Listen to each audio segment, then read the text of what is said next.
নগৰবেৰাৰ জামলাইৰ ইটাভাটাৰ পৰা ইটা ভৰ্তি ট্ৰেক্টৰৰ কল্যাণপুৰ অভিমুখে আহি থকা অৱস্থাত হঠাৎ ট্ৰেক্টৰৰ ইটা ভৰ্তি টিলাৰত বহি থকা যুৱকজন বাগৰি চকাৰ তলত পৰি থিতানে নিহত হয়।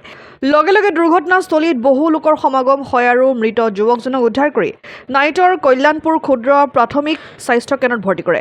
সমগ্ৰ ঘটনাই অঞ্চলটোত তীব্ৰ চাঞ্চল্যৰ সৃষ্টি কৰিছে। ইফালে দুৰ্ঘটনাৰ খবৰ পাই নাইটৰ কল্যাণপুৰ ক্ষুদ্ৰ প্ৰাথমিক স্বাস্থ্য কেন্দ্ৰত যথেষ্ট সংখ্যক লোকৰ সমাগম হয়। ঘটনাস্থলীত নগৰবেৰা আৰক্ষী উপস্থিত হৈ পৰিস্থিতি নিয়ন্ত্ৰণ কৰাৰ লগতে মৃতদেহ চমজি মৰণোত্তৰ পৰীক্ষাৰ ব্যৱস্থা কৰে।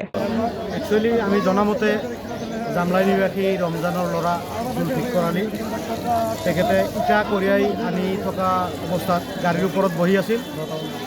ঠিক 9টামান বজাত জামলাইৰ পৰা কল্যাণপুৰ অভিমুখে আহি থকা অৱস্থাত সিটোৰ ওপৰৰ পৰা মানে টোপনিতে হওক বা কিবা কাৰণতে হওক মানে হঠাতে পৰি গৈ উক্ত ট্ৰেক্টৰখনৰ তলতে পৰি সিটাতে নিহত হৈ লগে লগে আমি নগৰবেৰা আৰক্ষীক অৱগত কৰাওঁ।